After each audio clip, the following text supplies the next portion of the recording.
È con grande soddisfazione che oggi abbiamo consegnato al Laurenziano, a Monsignor Bernardi, la sesta opera di questa meravigliosa collezione che ormai si è realizzata qui al Laurenziano.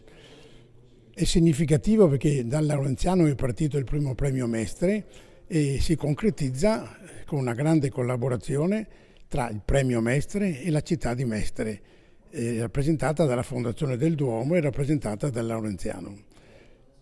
La pinacoteca che si è realizzata, che qui noi vediamo, è un po' fiore all'occhiello, dimostra anche il carattere internazionale del premio Mestre. Io colgo anche questa occasione per dire che questa è l'ultima manifestazione dell'edizione 2023, siamo in partenza con l'edizione 2024. Un grande ringraziamento a tutti i collaboratori, in maniera particolare a Costantini e a Dolfin, che sono le anime e sono l'anima del premio Mestre di pittura.